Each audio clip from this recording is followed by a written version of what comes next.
look the part, but let's see some of your moves.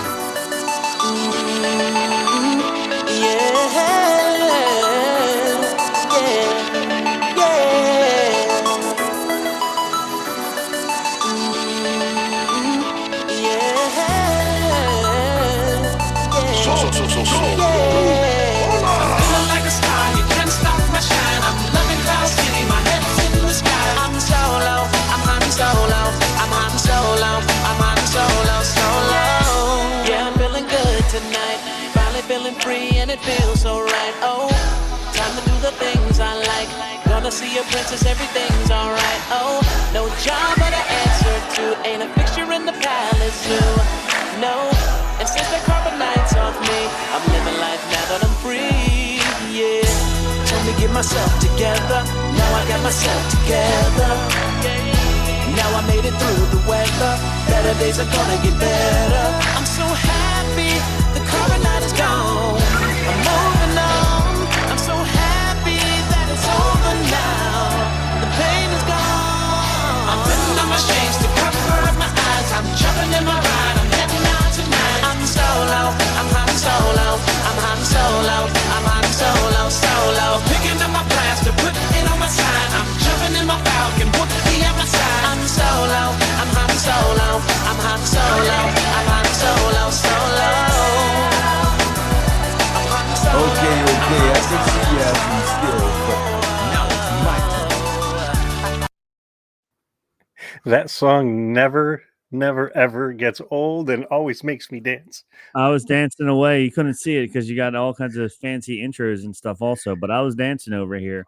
Yeah, so we're lucky. We got a great pilot for the show who does all the stuff behind the scenes, and tonight's going to be a very interesting show for those of you that don't notice. Our pilot Mike is out on the left coast visiting his daughter and hanging out with his wife, doing all the fun stuff out there, going to Batu and Scum and Villainy and Magic Jump and all that kind of stuff. John is on some sort of secret mission with delivering precious cargo. So I have the honor of having our friend Rob from Bantam come over. So Rob, give everybody a quick rundown on who you are and what you do. Yep. So as you said, my name is Rob. I run another Star Wars podcast. There's only 5 or 6 Star Wars podcasts out there in the world, so I'm surprised you haven't heard of me already.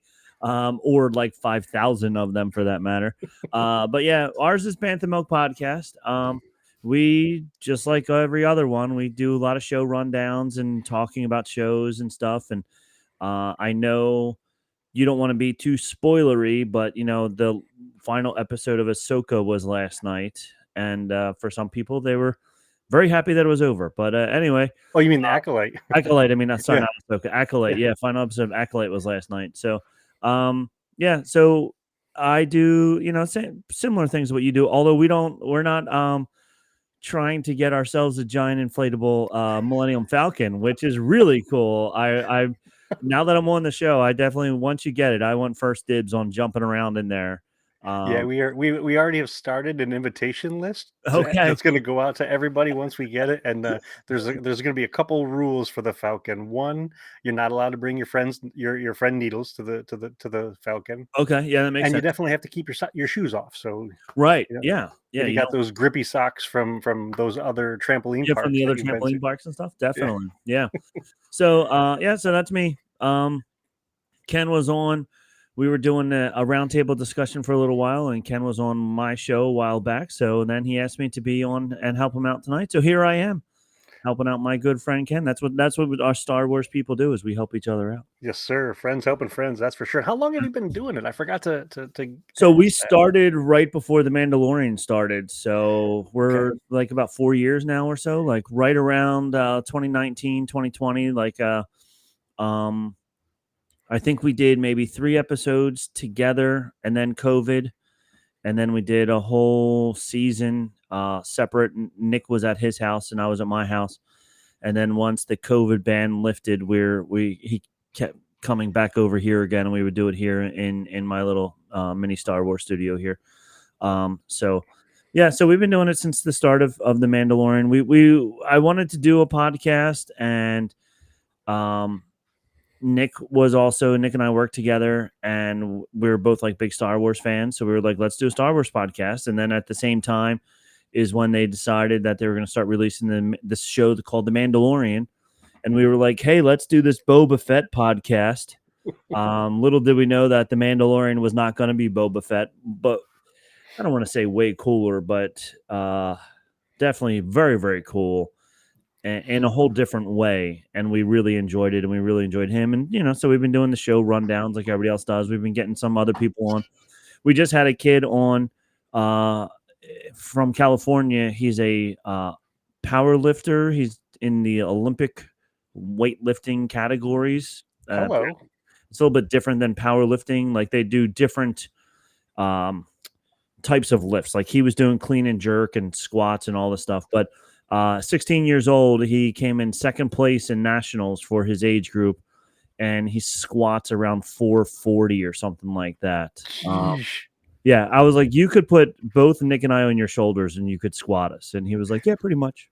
So he was, and the reason we had him on is he's a huge Star Wars fan. And at nationals, when he went up to the stage to do one of his lifts, one of his coaches played the Imperial March for him as like his walk-up song. So it was really, really cool. So yeah, so we got to talk to him about that and stuff. So we try to get guests on, kind of like you, and have a lot of fun and talk about different things. And considering that you've been doing podcasting for a while, what is it about Star Wars that you think is so rich that allows you to do it week after week after week after week? The fact that they're coming out with new content right now is a lot of fun, and the TV shows, and now they're getting back into the movies again. Plus, you have all these deep dives.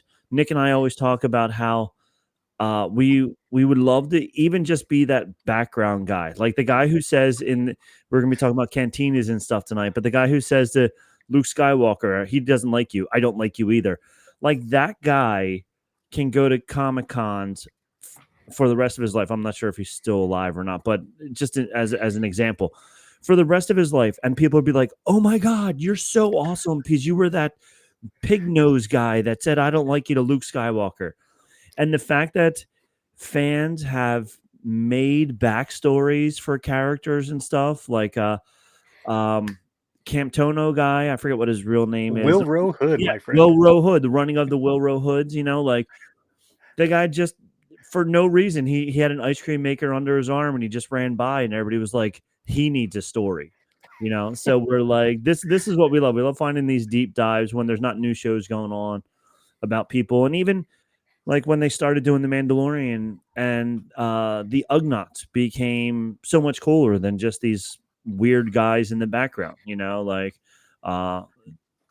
when they bring those background characters into the main light, and then it makes it so much cooler. So that's what we like about it. And I mean, I've always been, as a kid, I love Star Wars and stuff, but since we started the podcast, I've gotten even more into Star Wars.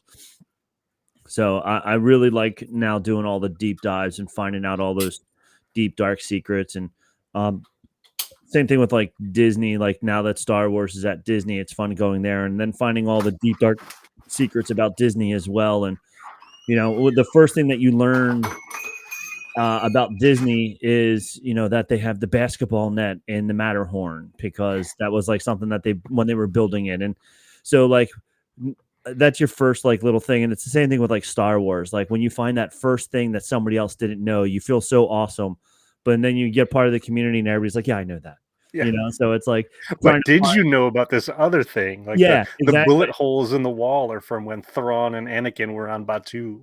Right. Like those fun things. You're like, look at this, I know this and you don't. So that's what makes it fun. So yeah. And it just seems like there's, gobs and gobs and gobs of detail that you can go into, whether it's, a person who's on screen for moments like Wilro, Right. or a brand new character like the Mandalorian, who literally and figuratively changed the world with Baby Yoda and stuff like that. So yep. There's no end to it. So I'm real glad that you're willing to hop onto the Falcon and talk with us tonight. We're going to do things slightly differently. So oftentimes, John and Mike and I will get on and we'll talk about either the current stuff or stuff that's going to be happening. We often talk about the costumes that we're making. Tonight, what I thought we would do is take this tour around the galaxy. I don't know if you've ever done this when you were a younger gentleman, a pub crawl where you went from place to place to place with your friends and partied over here and partied over there. Um, Cantinas have been in Star Wars for a really long time, and so Yes. I thought it would be fun to explore some of them that we've seen on screen throughout the years. I love it. I love it. Also, it's fun. I love listening to your show, got your guys' show as well. And Costume Corner, you guys are always talking about what costuming stuff that you're doing. I started making a gonk droid because it's like the easiest thing to make. It's like an intro to like Star Wars cosplay, and I'm gonna put it in my classroom. I'm gonna put some of the cell phone power discs on top where they can just put the phone Okay. on top. So I'm going to put a couple of those on top. So it's actually like useful, not just like something decorative sitting in the corner of my classroom. So yeah, so with you guys talking about your stuff, I'm like, I want to do something. I don't want to drop hundreds and thousands of dollars on costumes and stuff. So I was like, let me get started by doing this. So I'm making a little gonk droid. I'm starting on a gonk droid. And is it going to be like a full size one or just a desktop size? No, full size. Like I got 27-gallon plastic bins from Home Depot for $9.99 each. So I got two of them. I molded the feet out of foam so far, and I put because I had some, so I was like, let me see if this will work. It didn't really do a good job, but I put like drywall over it to try and give it like a little bit harder. Yep. I don't like the texture of it, so I'm gonna get some Bondo instead and put Bondo over top of it because it's gonna be a little bit harder, and especially since I know like I'm gonna put it in my classroom, I want it to be a little bit more durable of a finish.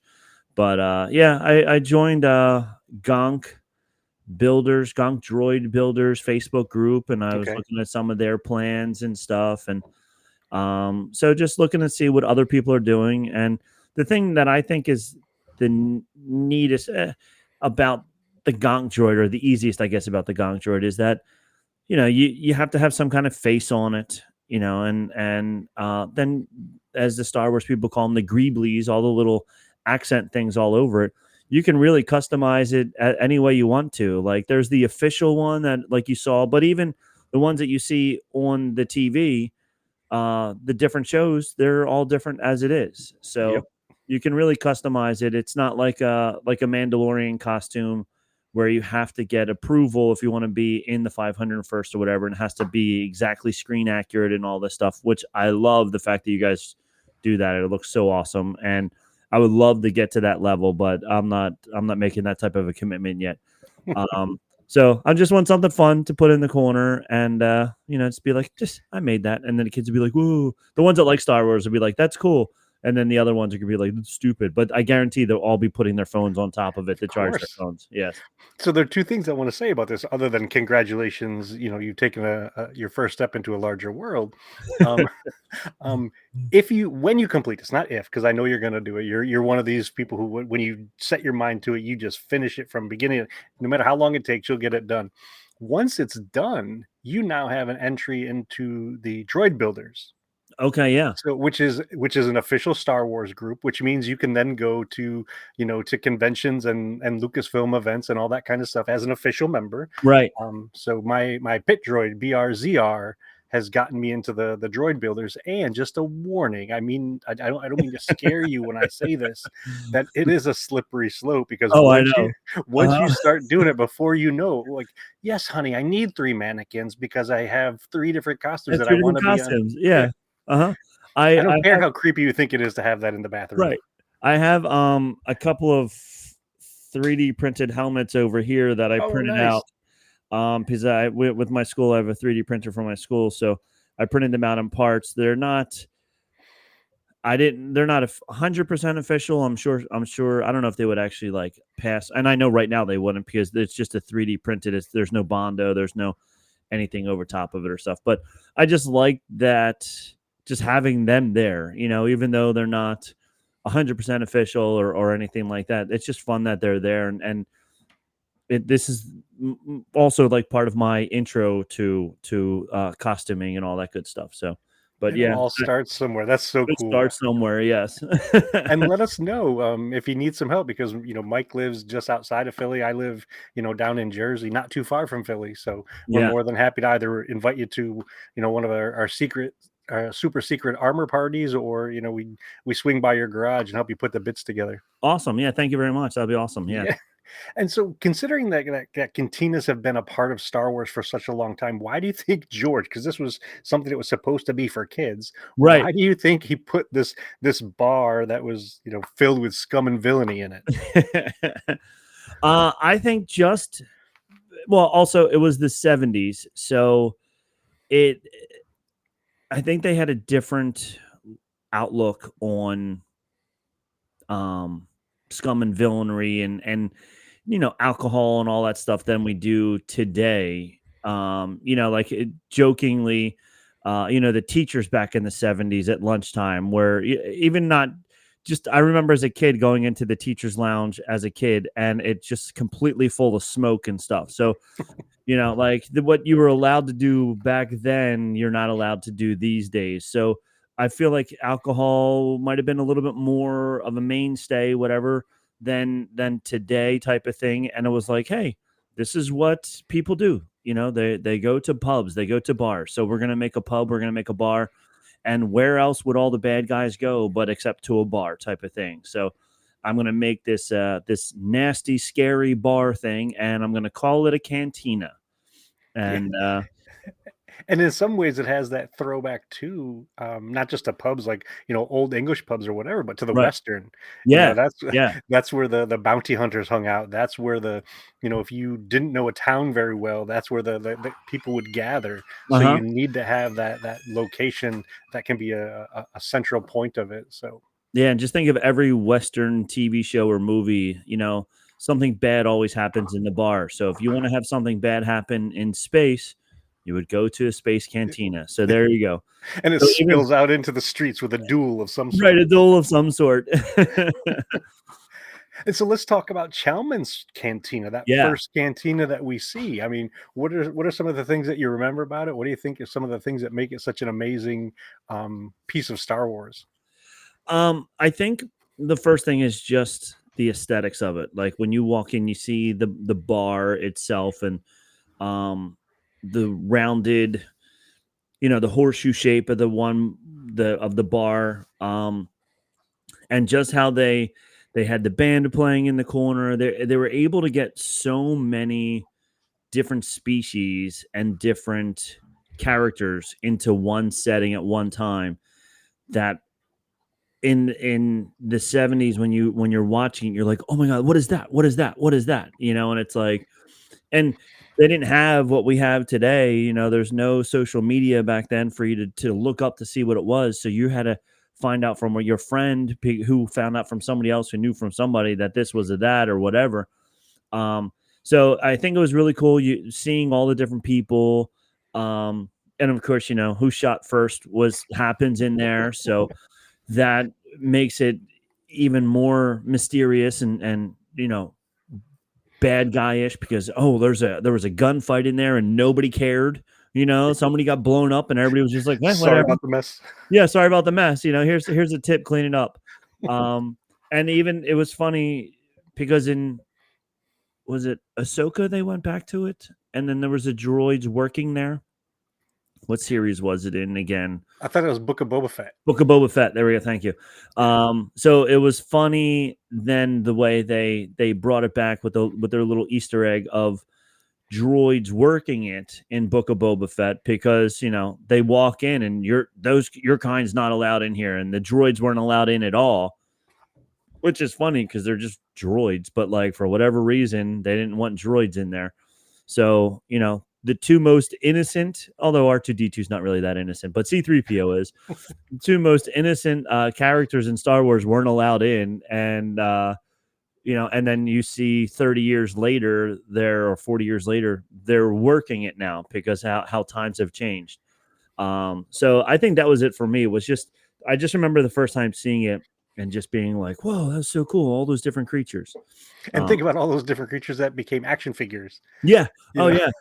Yeah, and then you wanted all those action figures, and it really funny, like, these are the little things that the deep divers like us know about. Like, the some of the characters were just like, it was like a Wolfman costume that they had, and they were like, we need another character, go grab some costume, and there was like, here you go, we'll throw him in the corner over there, and we'll put this guy, he just has this. Or even like the one of the bounty hunters who was just like a boxer, and they just like wrapped him up in like a mummy suit, and it was like, yeah, that's good enough, we're using that. Like, some of it had a lot of detail, and some of it was just like, we need something quick, grab something else. and So some of that stuff got reused. So the costume that Boshek wore, you saw it, later on or whatever. yeah, Um, and George was so unhappy with the footage that he originally got when they attempted to do this in London, that they did reshoots in California, and he wanted more creatures and more to creatures, to be yeah. able to see more things. And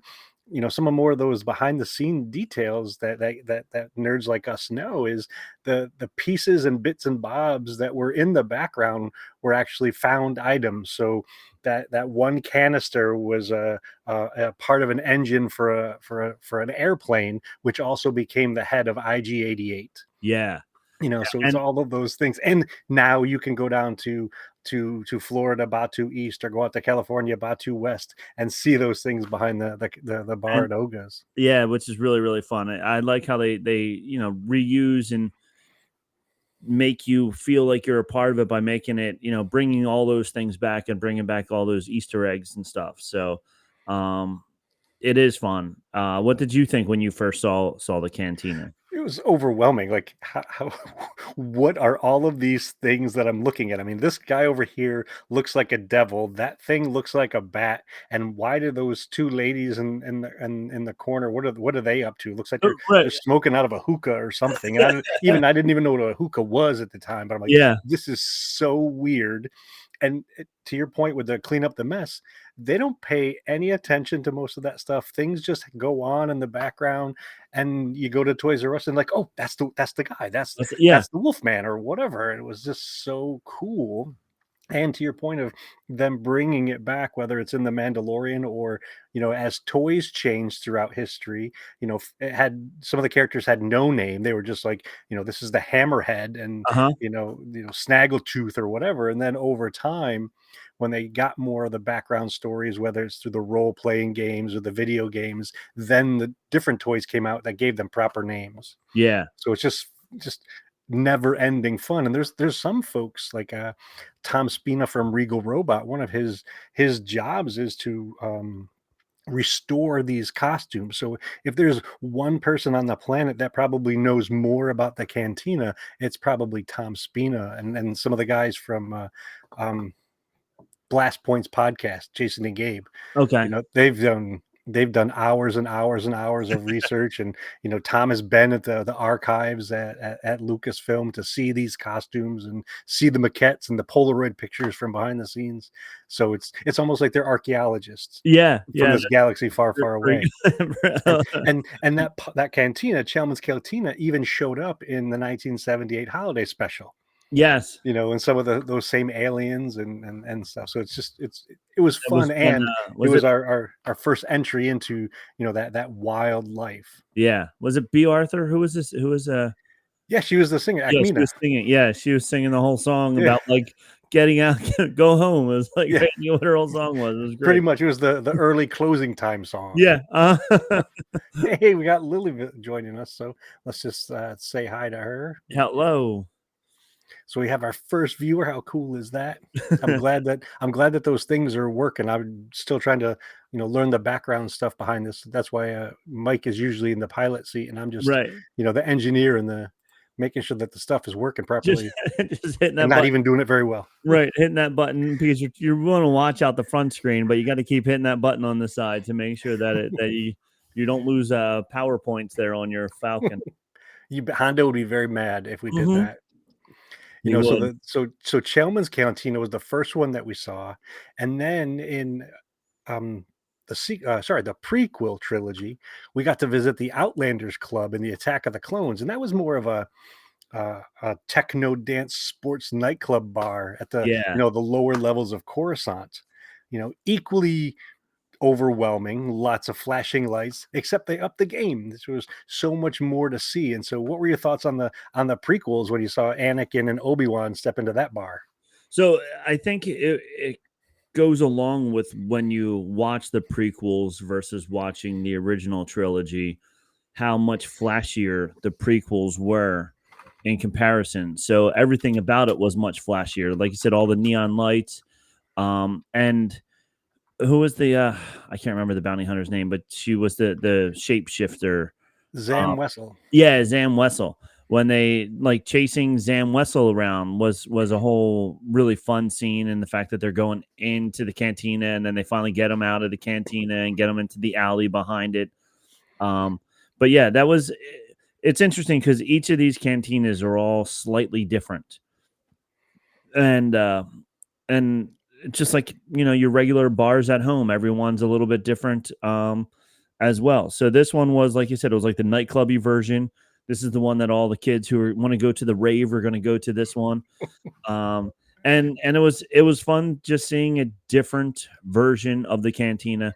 And I was a big fan of Zam Wessel. I really wish with so many of these characters, they're pretty much like just a red herring. They're just there to die. And like this character was so cool, especially when you saw it like shape shifting and then shift back into the girl, and then when they shoot it, then it finally like changes back to its original shape, and you're like, ugh. But yeah, so it was a fun scene. I enjoyed it. I liked the speeder chase and all that stuff that all surrounded it and all the neon lights and everything. So go ahead. What about you when you saw it for the first Well, time? it was awesome because I it was that prequel trilogy, like you said, was glitzier, it was more glamour, more in as George liked to say, faster and more intense. Yeah. um, and it upped the game in terms of what was around and how clear it was. Mhm. And they were able to even sneak in cameos into that cantina scene. So you had Ahmed Best stuck in there, you had Anthony Daniels stuck in there. I even think one of George Lucas's daughters may have been in the cantina at that. Oh, nice. So there was all of those little bits, and just wall to wall, literally and figuratively, just wild costumes and creatures. And you got another arm sliced off, just like in so I want to make sure that I don't go to a bar with a Jedi, because there's a good chance somebody's going to leave without a limb. Yeah, exactly. Somebody is definitely losing a limb if you're hanging out with a Jedi in a cantina.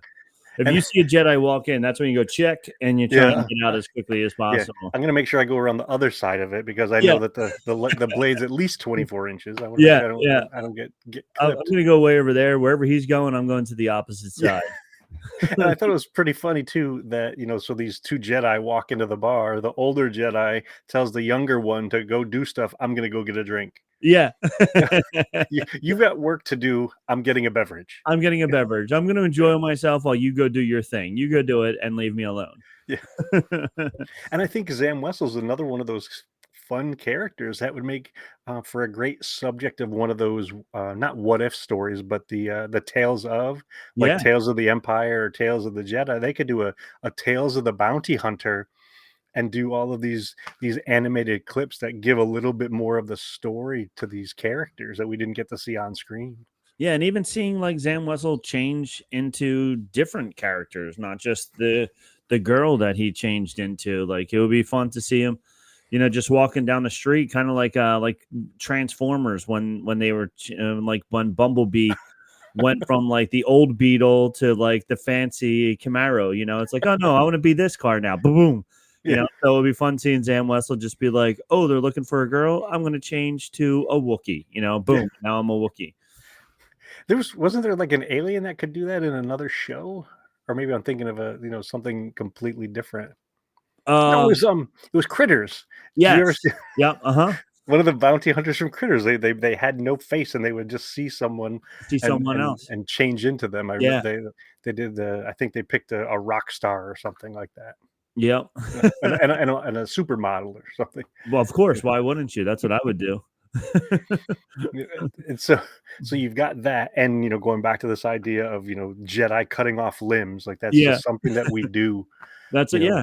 You We know, make things float. We read people's minds, and oh yeah, by the way, we sometimes use a laser sword to remove hands and to arms. yeah, like it's funny to me how Wild West Star Wars is, and like these people, even like when Obi or Han Solo, shoots Greedo, uh, the Obi-Wan cuts off hands in cantinas, and it's like if this was the real world, there would be wanted signs all over the place for these people, and it's just like it like sometimes like I was like, oh, it'd be so cool to actually be in Star Wars if this was real, like with spaceships and wizards with glowing sticks and stuff like that.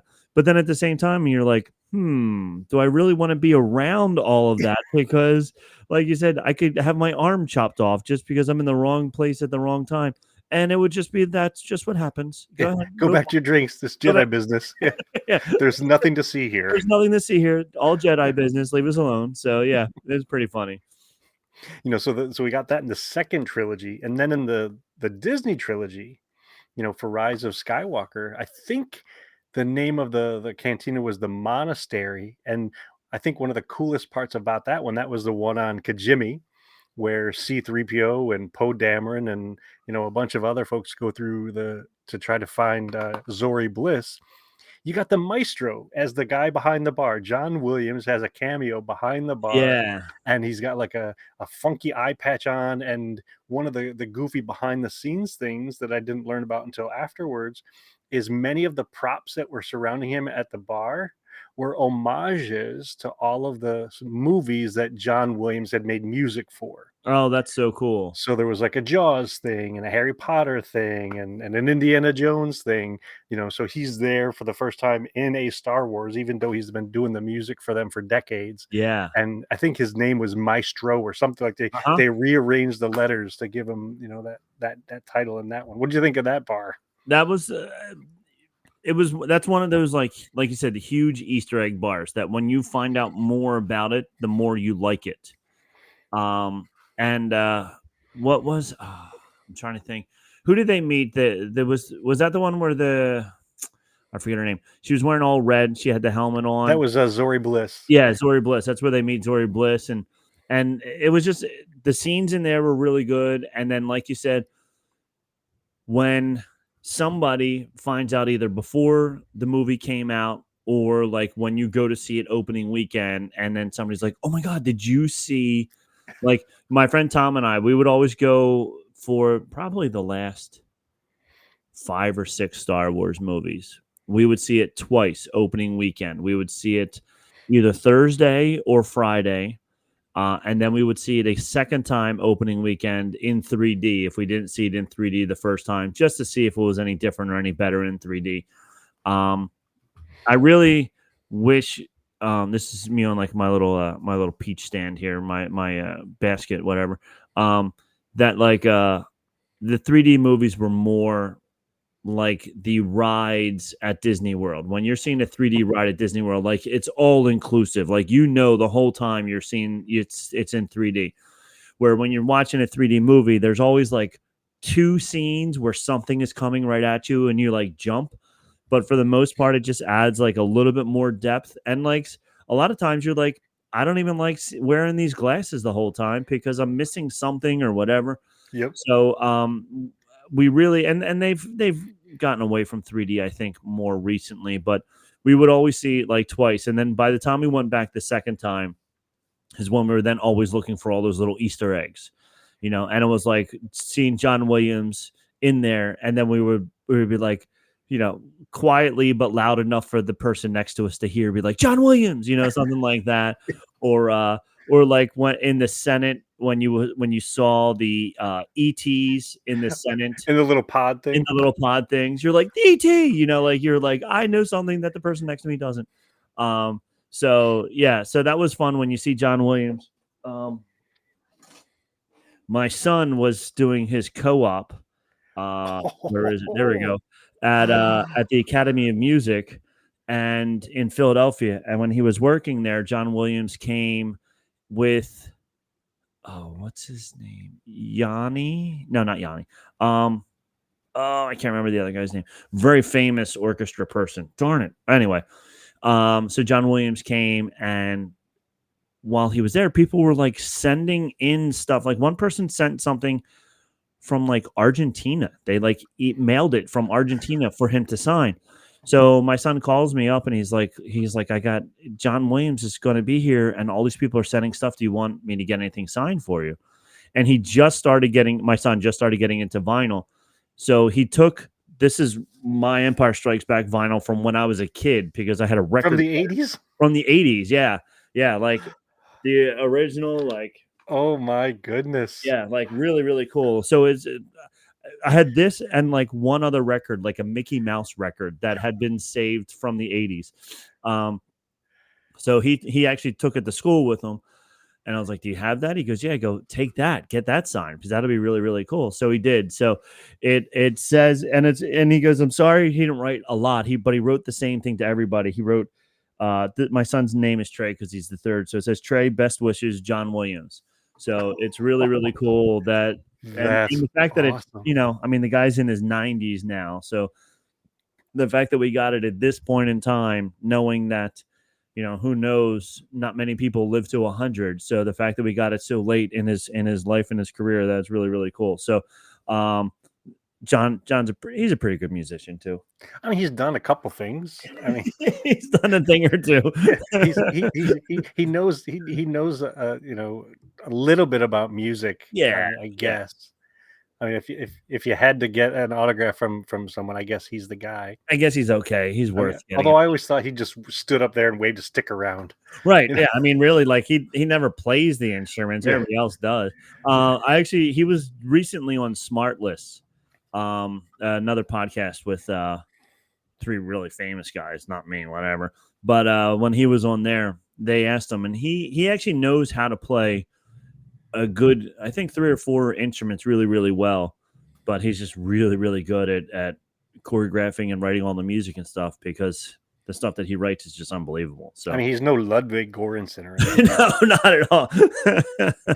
Although I did enjoy Ludwig Göransson's music for The Mandalorian, and I was a little disappointed that in the last season that they went with a different person instead of him, because his stuff is fun, because he finds all these like strange instruments and stuff. Like he what Well, are that the recorder, that giant recorder thing. yeah, the giant recorder. Yeah. And it's so funny because being in education, every third grader learns the recorder, so it's like, wait, that's done on a recorder? What we're like, what? I'm like, no. Yeah. But then when you see the recorder, you're like, well, that's really, really cool. So Yeah, they have a recorder the size of like a wrapping paper tube. I yeah. mean, it's Yeah. huge. I've never seen it. I didn't know they made them like that. No, me neither. Not until I saw that. So I was like, that's unbelievable. So yeah, so it's pretty cool. So yeah, so Well, that's really I that think one of the gives- other cool things about that is not only is it John Williams autograph, but it's personalized. And I've been to a bunch of conventions, and I see people, selling autographs and stuff like that. And like, this was from John to your son. Yeah. Nobody else. This was from him to him, and directly to my son. Yeah. that's magical. And what I think what makes it even more exciting is that it's on your record that you listened to as a kid. As a kid. you Yeah. know, Yeah. and Star Wars is green. It's one of those things that it doesn't matter whether it's 2024, 1984, 1977. You can watch it and still have that same creative experience, that super duper fun, exciting, scary experience again and again and again. And Yeah. it does not get, at least in my mind. I mean, Mm. that's probably why I do this sort of stuff, podcasting, because I just think it's so wonderful. Yep, I agree 100%. So some of the shows you can keep watching over and over again. When the first season of The Mandalorian came out, I was watching it at like 3 o'clock in the morning, because that's when it was released. So I woke up at 3 in the morning. I watched it once, then I watched it at lunchtime, and then I watched it again after work. And I was just like, every time I was just finding more and more things that I really liked about it. And then you go back and there's a couple, like Star Wars Rebels. I could watch Rebels from beginning to end over and over again 24 times in a row. Like, I really, really enjoy that whole series.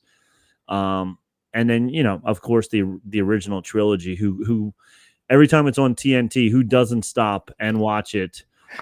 At least until the commercial break.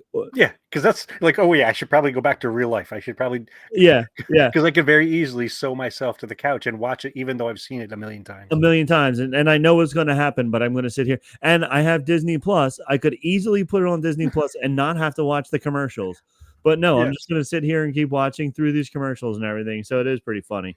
Well, I But think yeah, it's my duty as a fan. If it's on, I have to watch it. have to watch it. Yeah, it's just, I think it's a rule. I don't know if Mhm. it's one of those, how in the fine print of contracts, I Yeah, think, that when I sign that my name on the line of being a Star Wars fan, I think in the fine print, you must watch it wherever it's on and whenever it's whatever it's on. on. Yeah, exactly. It actually says it in there. Yeah. You've got to. And speaking of the Mandalorian, I mean, I think if we were to look at all of the content, the Mandalorian is thick with cantinas. Oh my gosh. I Yes. mean, in the very first episode, you have that iconic silhouette of him coming through that circular door So like a good. badass. Just Yeah. I'm here. Yep. You have And no and idea who I am. and once again, somebody's hand gets cut off in the door. Like, Well, not even just his hand, his torso. his Like, torso. Yeah. you you would know, think you would think there would be some kind of safety precaution on the door, but I guess whatever, the Tesla truck doesn't have it, so why would a cantina door have it?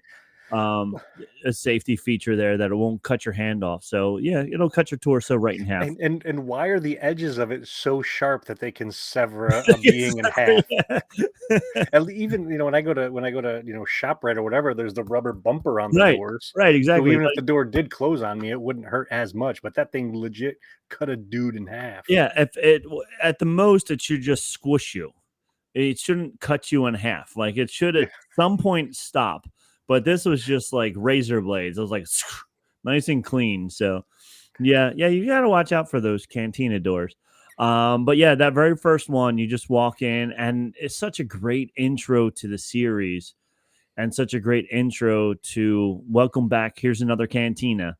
And you're like, yes, it is. And you got the typical bad guys in there, all that good stuff. And um much dingier, darker, going back to like the 1977 cantina versus the one in episode 2. Like there's not the neon lights and all that stuff. This is just like you're in that Wild West town that all that's in there is a jail, a bank, and the cantina. And you walk in and you're like, yep, if I'm coming in here, I'm doing one of two things. I'm either getting drunk or I'm getting in a fight. And Mandalorian went in there and got himself into a fight. So And it wasn't even, I mean, he was going looking for a dude, but he wasn't going looking for the dudes that gave him trouble. no, exactly. The dudes that gave him trouble were completely different than who he wanted the other guy. Let's go. You're gonna. So yeah, it was awesome.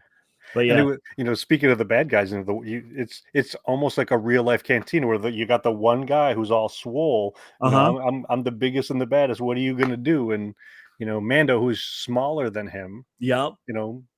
But busts him. smarter and Yes, trickier, tougher. tougher. The Jackie yeah. Chan of The bounty Jackie hunters. Chan walking in there, yeah. And just wreck shop. It was quite remarkable, and like you said, it was a wonderful throwback to Yep. that stuff that we saw in the 70s.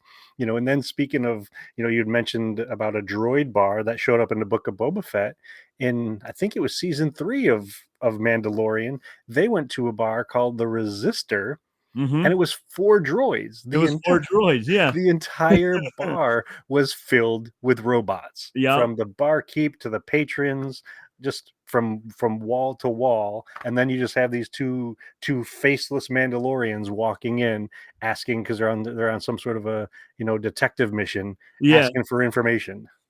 Yeah, it was that was a very fun twist. That's when Dave Filoni's got a little whip to him there, because he's like, oh, I have an idea. I'm going to make this entire bar just for droids, and going to make sure that they hate humans or livings. I forget what they called them, meat sticks or whatever. But yeah, they Meat popsicle. No, that was Fifth Element. That was Fifth Element. Yeah. Oh, what was it? I forget. But anyway. But yeah, they just so much fun. Like now suddenly they're the minority, and they're the ones that are like, no, you're not allowed in here because you're not a droid. Get out. And you So could practically hear the record skip when they walked in. yeah, it was one of those. All the robots turned, zzz, and they're all like, "No, you shouldn't be here." So yeah, This so that does was not compute. exactly. So that was definitely a fun twist on it. So I'm glad I wasn't there because I wouldn't have been allowed in. But it was a fun bar. And think about the wildness of that scene. So you've got a room full of puppets.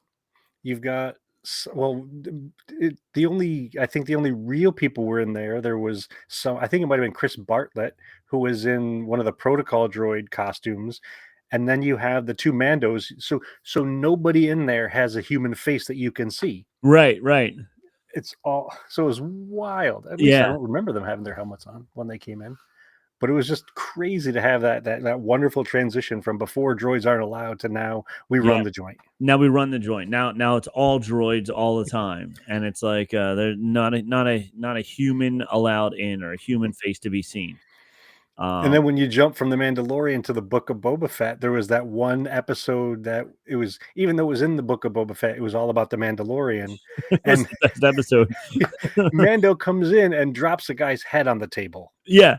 The- It's like, well, this is definitely a cantina because now there's no body that comes along with this head, but there's just a head. So, yep, yeah, there you go, you got it. Welcome to the cantina. Here's a head. And So, that one was shot in the volume, so that one was way different than the old sets that George and the other makers would film on. This was this immersive space where they were able to do this really long tracking shot, using the latest technology. And you've got the people dancing in the on the dance floor, and then you turn and they got people sitting in a booth, a whole bunch of weird aliens sitting in a booth, and Din just comes in and boop, yep. drops a head on the table. The volume is fun if we can jump over to real life. I love watching when I saw the behind the scenes about the volume and how they filmed that. Then I had to go back and rewatch the series again to try and figure out and watch the scenes and see if I could see where the volume screen was versus the practical effects that they were working with in there. Were you And successful? some scenes you could figure it out. What somebody pointed out was you can always tell, it's even like a lightsaber battle. Like if they're filming that in the volume, everything is close. Everybody's close together because the volume's not that big, so they can't do a lot of running around and stuff. And when they do like running through the volume, it's in a lot of like short clips because they can run from one side of the volume to the next and then reset and do it again with a different background or whatever. So it was fun trying to find some scenes, and even like there was one scene not cantina based, but like when he got stopped, he was running through a canyon I think when he first had Grogu, and he was Oh, driving when this he's fighting the like Trandoshans? yeah, and like you could tell like you could see the rock formations on the sides that were real, but then everything else around it, you could kind of tell a little bit where, like, if you really wanted to study it, you could see where the volume was and where the real practical props were. But I just think that concept is just amazing. Like you're saying, like how immersive it is and how they're able to now get real life glowing off of different objects that are in the background where before standing just in a green screen you just had to pretend that you knew that there was something over there. Now you could actually see it on the screens, and if that area was lit up better, it was lit up in the volume, so you got a reflection on you from it. So it worked out really cool, the fact that they how amazing it is. And Nick, on my co-host on the podcast, was saying that Game of Thrones right now, all of the dragon scenes are all filmed in the volume. Oh, really? Yeah, so if you see any of the dragon scenes, they're all filmed in the volume. So that, and he said, I forget the character's name, but when he's riding a horse, either he doesn't know how to ride a horse or just they were just filming it this way. But he was basically riding like the bucking bronco ride type of thing. And That then you'd see in a cantina? that you would see in a cantina. Yeah, but then like they green screened it all out and whatever. So when you see the guy riding a horse, you just know he's not actually riding a horse. He's riding a bucking bronco type thing. Um, so yeah, so that's a lot about the volume. That has nothing to do with the cantinas, but that's what we do on Star Wars Talk. We always We ramble. we ramble. We sure We're do. ramblers. Well, and if you go back to George in the original trilogy, he wanted to do so much more and just couldn't because the technology wouldn't match his imagination, and Yeah, that's why we had to wait 16 years to get the prequel trilogy. yeah. And then much of that was filmed on green screen. And I'm, contrary to popular belief, I'm not a world famous actor, and I've never, had to do that kind of work. But I've heard that it's really tough Oh to yeah. play pretend to that level. Even I think it was Ian McKellen when he was filming Lord of the Rings, saying like there were some scenes where he was the only person there. Mm-hmm. And he had to look at a spot on the floor, look at a light on a stick or whatever. And he said it was really, really challenging. So I think being in the volume has to be a lot easier for actors and actresses because they can actually respond to what they're seeing. Yeah, yeah. And it's got to be incredible to sit in the cockpit of any of those phony baloney spaceships and see it jump into hyperspace. Right, Because right. I mean, I've ridden the Millennium Falcon ride at Batuu, and it gives me goosebumps every time seeing that on the screen ahead of us. And at Batuu, if you're the second pilot, when you get to pull the lever to put it into hyperspace, that's even more fun because it's the same handle that you see in the Millennium Falcon. Like they made it exact, and you're like, punch it, Chewie. And you're like, bam, and it's like, yeah, I did that. I did that. I did that. Me and the other 27 the other Millennium We're in this Falcon circle right pods that now. are doing it. And The speaking of 4-year-old that's taking my seat when I get up, he's going to get to do it next, but I did it this time, so I don't care. this was my turn to be captain. Yep. And speaking of Batuu, let's use the last bit of our time together to talk about that real life cantina that we can go to. Oga's, Oga's Cantina. Yeah. What's your favorite part about going to Oga's? Just the immersiveness, man. Just like standing there, like we didn't get a seat. We were standing in like one of the alcoves, and just standing there, just looking at everything and how many things they put in there to get your attention. Like the fish tank with the giant, space fish. And then you see all the IG heads behind the bar, which is what you saw in the original cantina.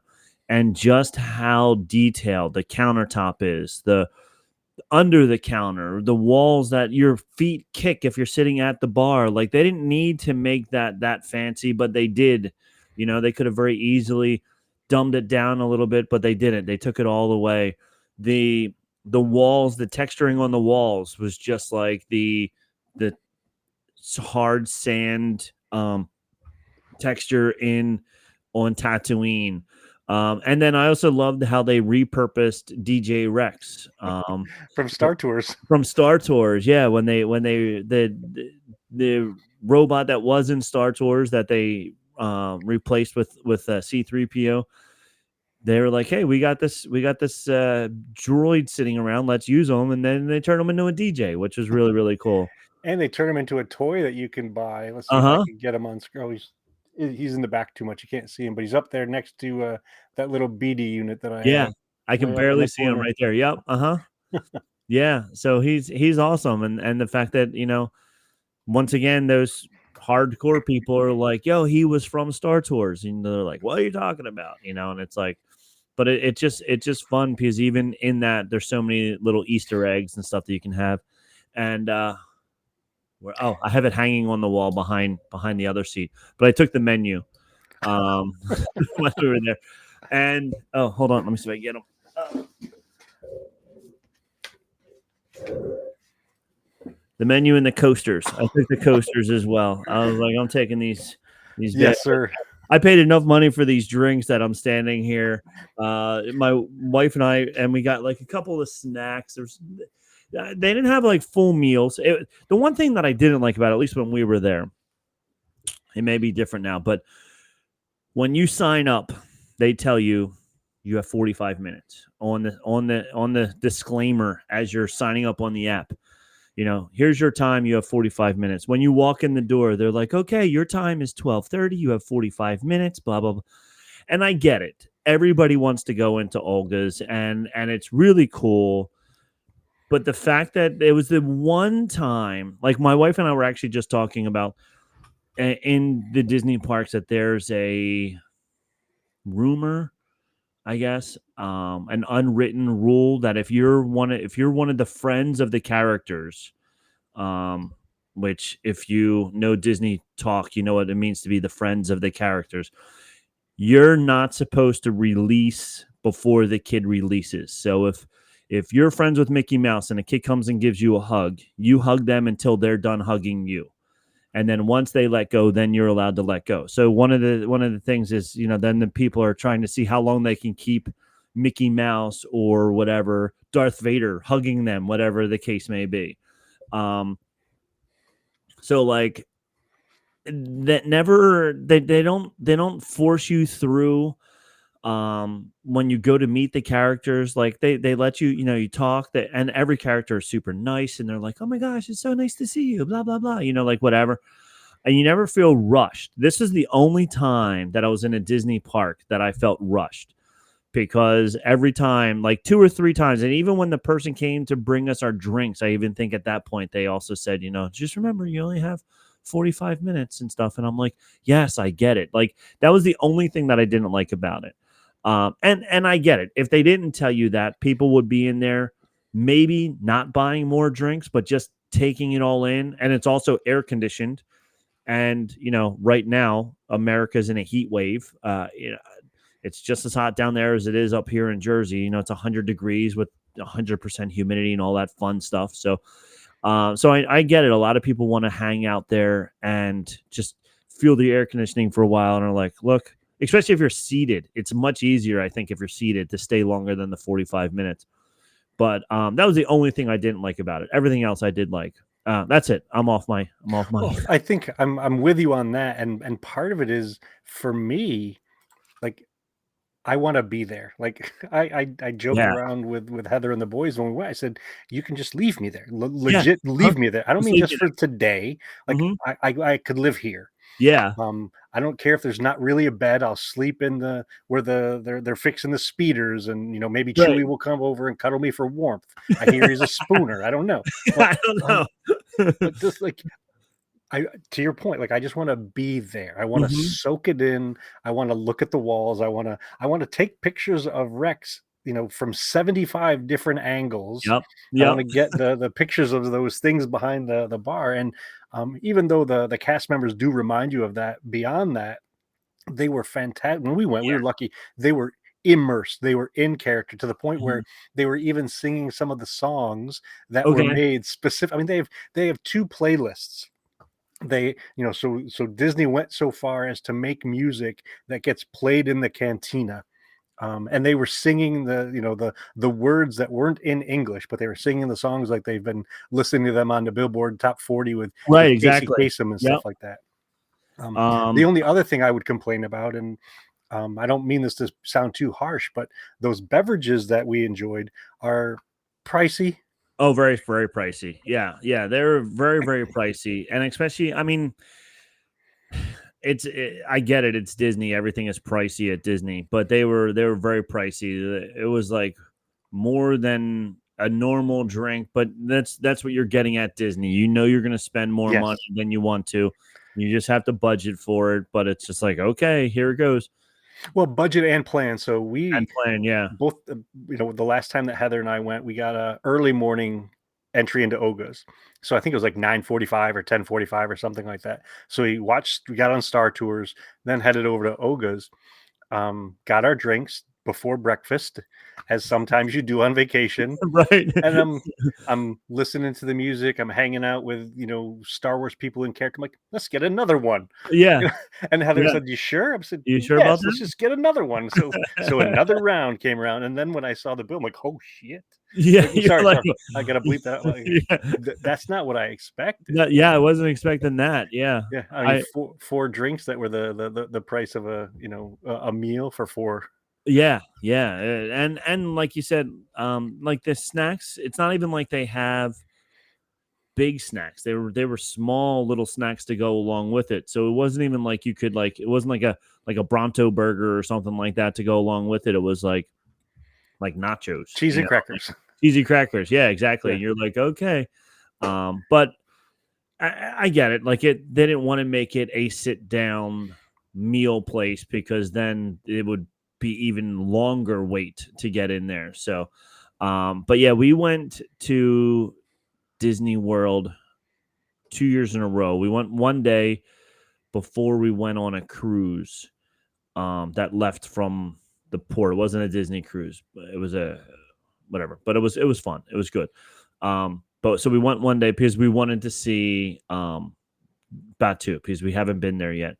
And that day we couldn't get booking in Olga's. It was already all booked up. But then last year when we went back, we did get into Olga's then, and it was like it's for me, and I'm sure for you and for all the other Star Wars fans, walking in there is like a kid at Christmas, like seeing your Christmas presents, or even like seeing Santa when you finally get to go up and see Santa. You know, like you're walking in and you're like, this is the holy grail. This is what this is what Yes. I love. I love this place. This is amazing. I'm in the story. I'm in the cantina. I'm in even Batu as a whole. You're like, I'm in Star Wars right now. You know, you're walking next to the Millennium Falcon, or over where the speeders are parked, or even where the droids are. Or, you know, when Kylo Ren goes walking by and he somehow says things to you. I don't even know how they do that. They something inside their gloves, but I'm not really sure how. Magic hands. Yeah. You know, and you're like, yeah, you know, like when we did when we were waiting in line for Rise of the Resistance, and they're lining you up, and you know, this is the part after you've been captured and the Imperials are all telling you where to go. I said, we were trying to get my daughter to do it, but my wife said it instead. She was like, you got to say something funny to him. So she saw on TikTok or something, somebody else said, you know, ask him, say, I heard the food here, or ask how the food is. And when he says something, say, I heard it's a little chewy. So I had my GoPro camera, and we're lining up, and the guy's like staring mean at us. And I said, she has a question. And I point to my daughter, and he goes, no time for questions. And I'm like, okay. And then he says his little spiel, and then he walks up to my wife and he goes, I heard you had a question. And then she asked the question, and everybody around is like, oh, like, don't say something to them. They're the Imperials. You're not allowed to say anything to them, you know?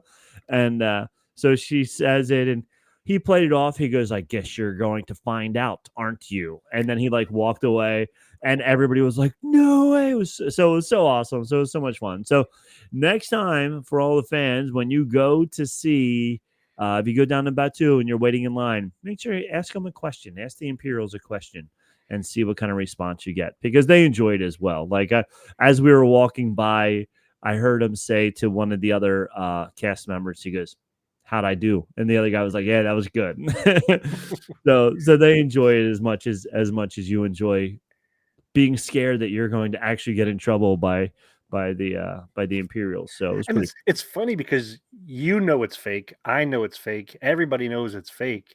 However, it doesn't feel fake. Like No, exactly. you know, this may be the closest to being in Star Wars. I mean, I've done, you know, behind the scenes work on fan films and stuff like that, but this might be the closest to being in a Star Wars that I'll get, and it's incredible. And if you had to pick out of all of the cantinas that you've seen, whether it's animated ones, live ones like Olga's, or the ones in the movies and shows, what would be your favorite cantina to visit?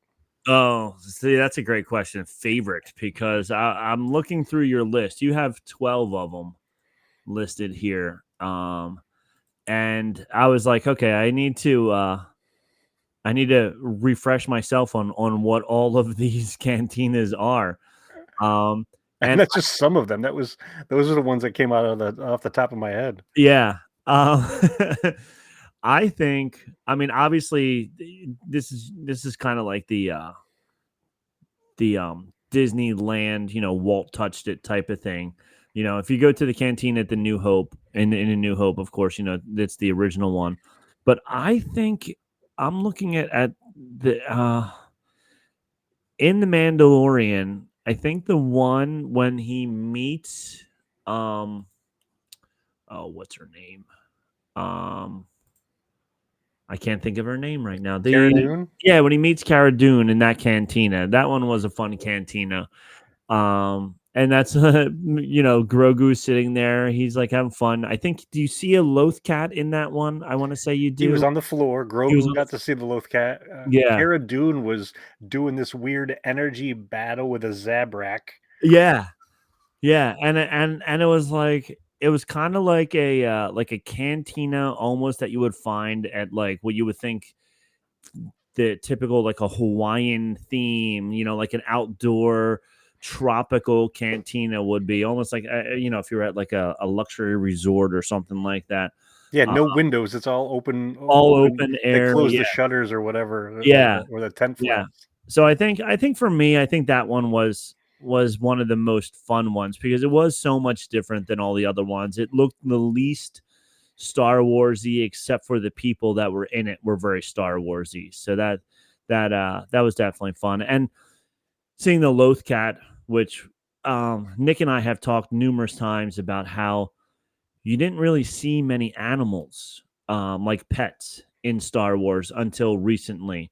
And then, I think that was probably like the Loth cat was the first time you saw like a live action Loth cat as well, where you're like, oh wow, like they do have animal pets, like Ewoks aren't animals. They're creatures, they're humanoid type creature things, so I think that would be one of my favorites. What about you?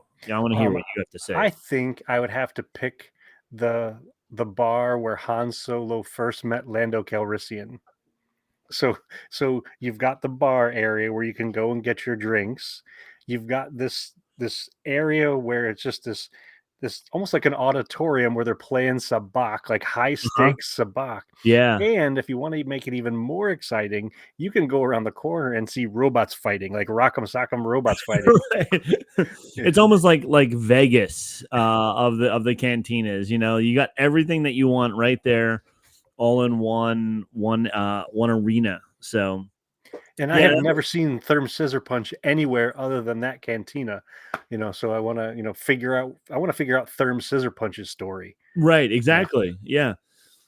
And that's what's so much fun is like all these like random characters that you're just like, I want to know this guy's story. I want to know that guy's story. I want to know what they have such an opportunity to do so many different backstories on different characters and stuff.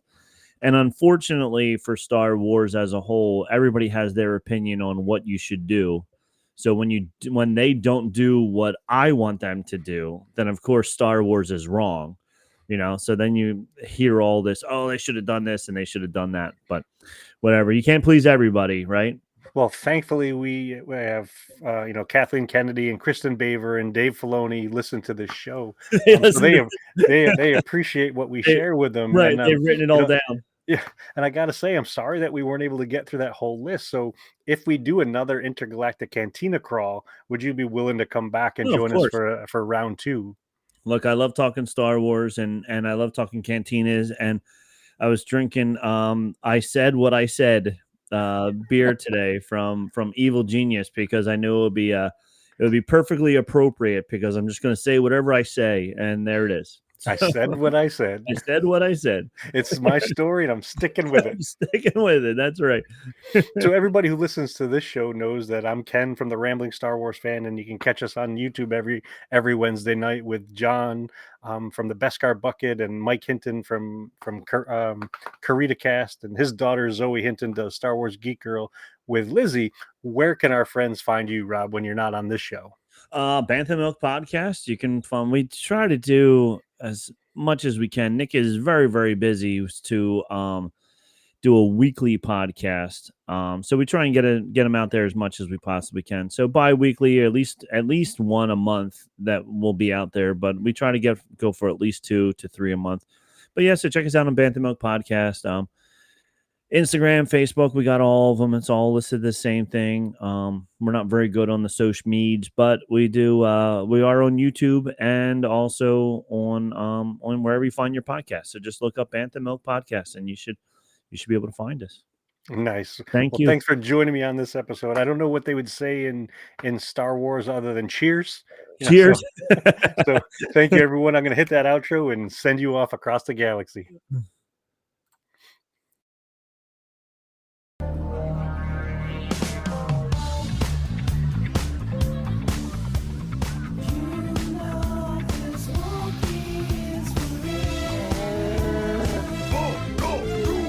I used to put my faith in starships, but then my falcon's hyperdrive just slipped. I used to worry about the future, but then I threw my caution to the wind. I had no reason to be carefree, no, until I took a trip to the treetop side of town. Yeah. You know I heard that wicked rhythm. Hey, I had no choice but to get down, dance. Woo! There's nothing left for me to do but dance. All these bad times I'm going through, just dance. Got cash shaking my heels tonight, baby.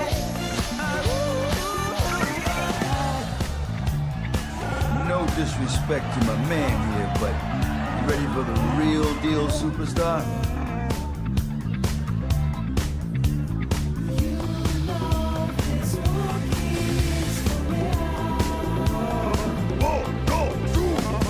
I feel the thunder, see the lightning. I know this Wookiee has a scent, so I've got to hang out all my hang-ups. Because of this Wookiee, I feel so hell-bent. Hey, it's just an instant gut reaction that I got. I know I never ever felt like this before. I don't know what to do, but then that's nothing new. Stuck in this jungle, black water, I need a cure to make it through. Hey, dance, yeah. There's nothing left for me to do but dance. All these bad times I'm going through, just dance, yeah. Got cash,